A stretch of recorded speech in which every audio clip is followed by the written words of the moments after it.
পূর্বের কথা মোতাবেক এখন থেকে পুরো দেশকে তুফানের হাতে তুলিয়া দেব। সে যা চাইবে পাই। আসসালামু আলাইকুম।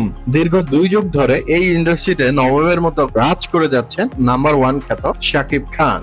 আর শাকিব খানের 5টি সেরা ছবি নিয়ে তালিকা তৈরি করেছি। তালিকাটি করতে গিয়ে 4টি বিষয় আমলে নিয়েছি: ছবির গুণগত মান, শাকিব খানের পারফরমেন্স, ব্যক্তিগত পছন্দ, জনপ্রিয়তা এবং ব্যবসায়িক সফলতা। আশা করি সম্পূর্ণ ভিডিওটি সকলে দেখবেন।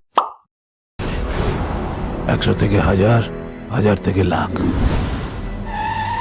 এই শহরটাকে হাতের তালুর মতো চিনি। নবাব হচ্ছে 2017 সালে মুক্তিপ্রাপ্ত জয়দীপ মুখার্জি পরিচালিত ইন্দো বাংলাদেশ যৌথ প্রযোজনার মারপিট ধর্মী থ্রিলার চলচ্চিত্র, যাতে অভিনয় করেন শাকিব খান, শুভশ্রী গাঙ্গুলি, রজতাভ দত্ত সহ প্রমুখ। 17 বার ভিসার ইন্টারভিউ দিয়েছি আমেরিকান এম্বাসিতে, ভিসা তো দেয় নাই। উল্টো লাস্ট টাইম কয়েছে আমি যদি আবার ভিসা নিতে চাই তাহলে আমাকে নাকি পুলিশ দিয়ে ধরাই দিবি। রাজকুমার, প্রেম, পারিবারিক সম্পর্ক এবং একজন স্বপ্নবাজ তরুণের বাংলাদেশ থেকে আমেরিকার যাত্রার গল্প নিয়ে আবর্তিত হয়েছে রাজকুমার ছবিটি। রাজকুমার 2024 সালের বাংলাদেশি প্রণয়ধর্মী নাট্য চলচ্চিত্র। এটি পরিচালনার পাশাপাশি কাহিনী ও চিত্রনাট্য লিখেছেন হিমেল আশরাফ। কি নাম তোমার? দুলু মিয়া। দরদ হচ্ছে 2024 সালের আসন্ন ভারত বাংলাদেশ যৌথ প্রযোজনায় নির্মিত সাইকোলজিক্যাল থ্রিলার চলচ্চিত্র।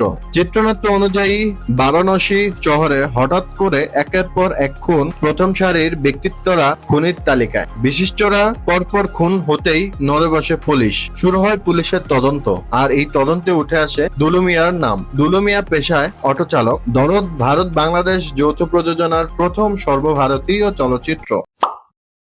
ঢাকা বাজার করতে টাবু ইয়েস্টারডে আসবে। কতকাল আসবে? স্ট্রেঞ্জ, গতকালকেও কেমনে আসবে? আগামী কাল আসবে ইয়েস্টারডে। প্রিয়তমা 2023 সালের একটি বাংলাদেশি রোমান্টিক অ্যাকশন চলচ্চিত্র। এটি পরিচালনা করেছেন হিমেল আশরাফ। চলচ্চিত্রে মুখ্য ভূমিকায় অভিনয় করেছেন শাকিব খান, ইদিকা পল ও শহীদুজ্জামান সেলিম। তুফান যা হতে চেয়েছিল তাই হয়েছে। রাক্ষস। তুফান হচ্ছে 2024 সালের একটি বাংলা ভাষার অ্যাকশন থ্রিলার চলচ্চিত্র। এটি পরিচালনা করেছেন রায়হান রাফি। খুব সম্ভবত শাকিব খানের সেরা চলচ্চিত্র এটি, যাতে আরো অভিনয় করেছেন চঞ্চল চৌধুরী, মিমি চক্রবর্তী, মাসুমা রহমান, নাবিলা সহ প্রমুখ।